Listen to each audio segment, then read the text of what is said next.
you today making Caesars because a Caesar cocktail is basically the hangover remedy of, what am I trying to say? I don't know. You drink it in the morning. Listen. It's an acceptable... We can't talk. It's an acceptable morning beverage. Okay, let's take that again.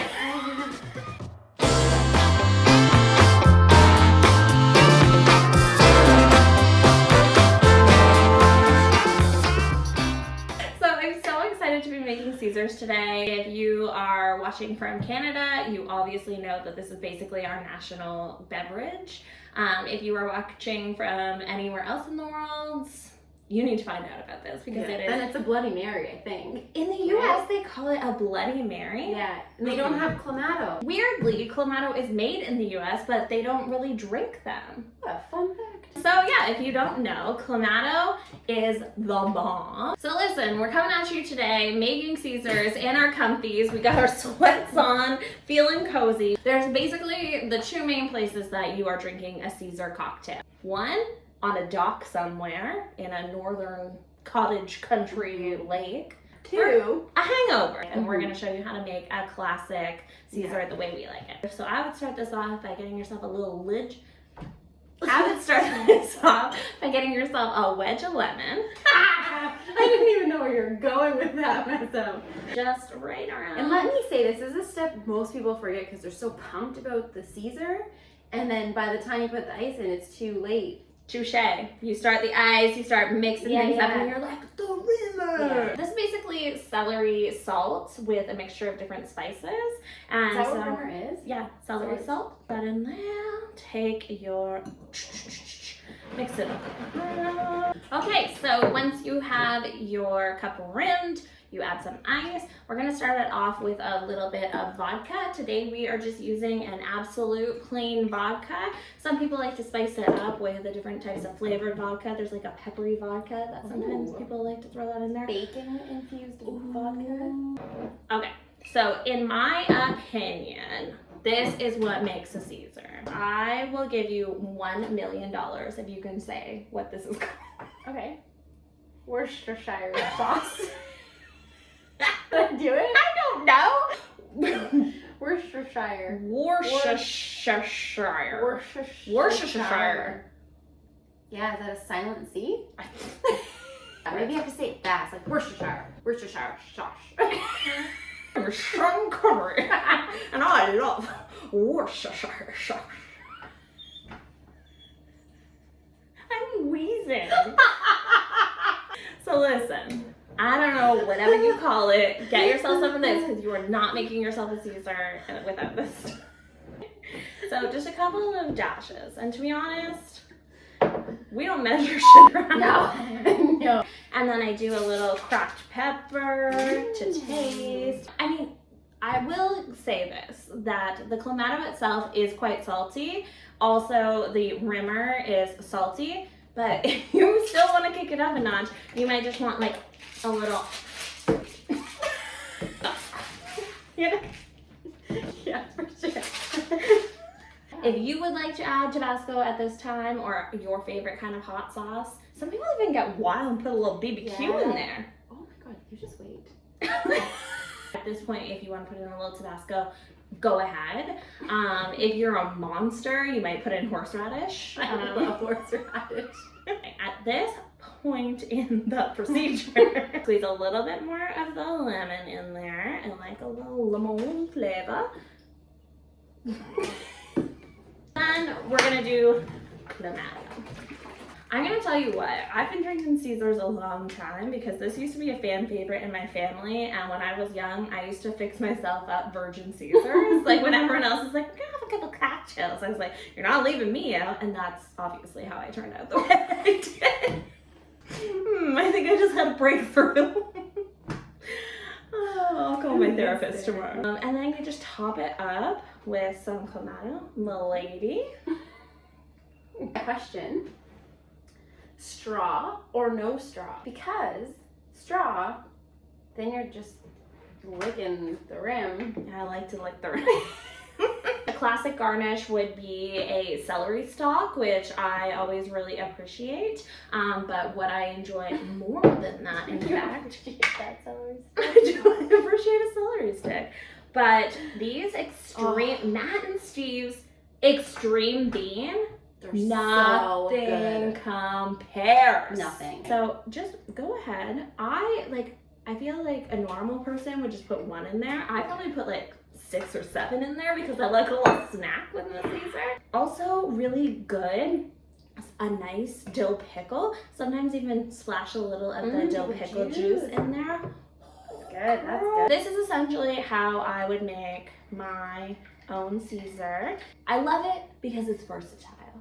Yeah. Like I said, you're at the cottage, you're hungover. It's brunch.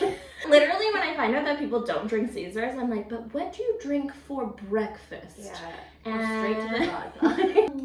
When you order a Caesar, for me, it's all about the garnish. Sometimes when I'm really hungry and at a restaurant, I'll order them because I know that they come with a little snack. Oh, it's like a meal in a cup. So Jenna and I have both secretly prepared a garnish for our classic Caesar, and we're going to reveal them to each other and you right now. Okay, I'm gonna close my eyes. Can you put it in my cup? Yeah. I'm so excited. Hang on. I love a surprise. Okay, look. It's breakfast in a cup.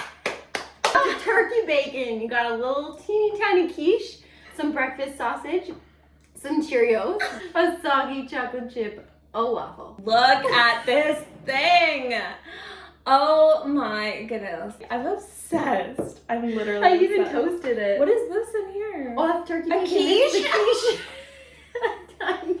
Baby quiche. Oh.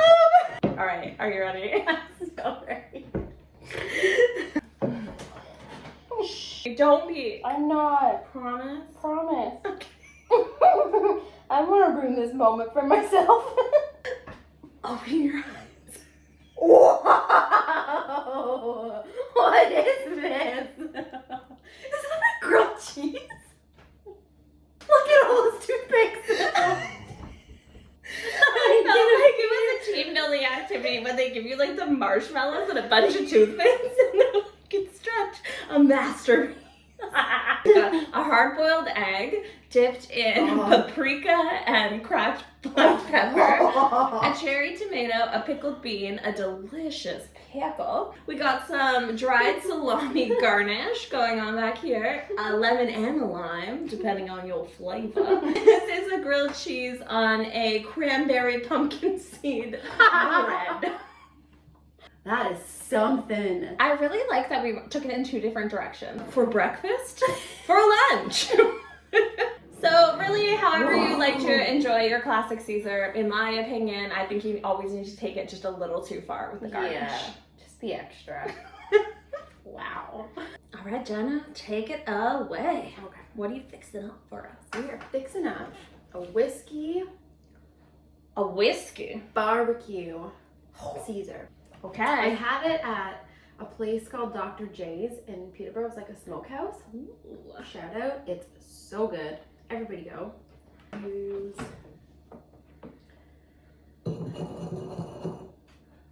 So we're gonna start with the whiskey.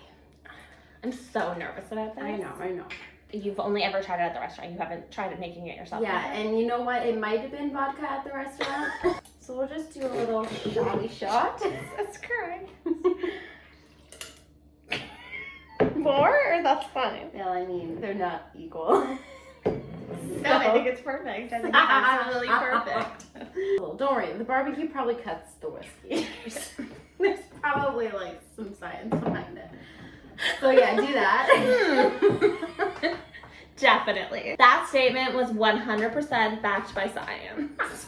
All right, so we got some bullseye hickory. Bullseye Old West Hickory, and you're just gonna plop. You're gonna do a little plop. Oh. And I brought my own Worcestershire sauce. So it's definitely. You can add some Tabasco. You don't have to. Okay. I Maybe mean, just give me a dash. Okay, that was like 3 dashes. Clamato juice. Great. Yeah. And that's that. Top it. Be as extra as you like. Send us your most extra toppers. Yeah, what do you You'll win put? something. I don't know what, but Or a love? date night with us. Date night. You're just raffling us off now. Something. All right. I definitely want to hear what people's, like, I can't live without Caesar ingredient. You know what road I was going to go down? McDonald's. I was going to get like a burger, stacked fries, nuggets. I was even going to slip the sauce in there. I know. It was going to be so extra. That sounds so good.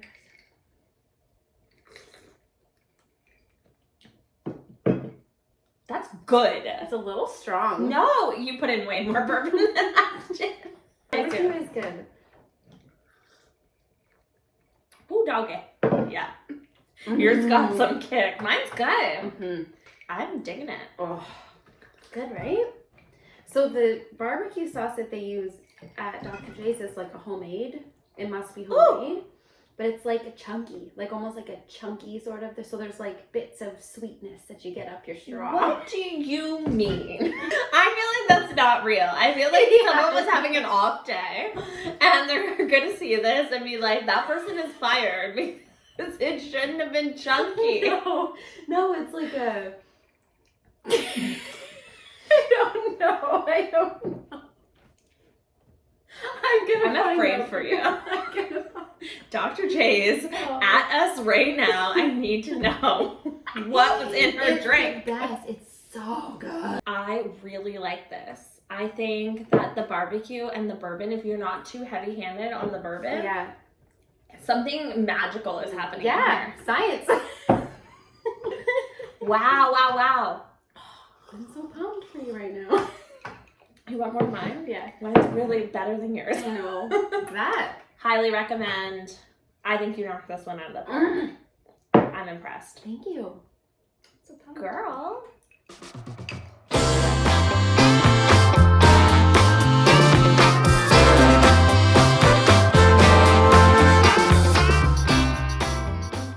Well, I hope that you enjoyed another episode of Moms on Break. Thanks for coming back and catch you later. No! Stop trying to make the finger guns happen, Jenna. Alright, until next time. No! She wants to do it so bad. I know, it feels right. Cheers from... No! Cheers to you all from Moms on Break.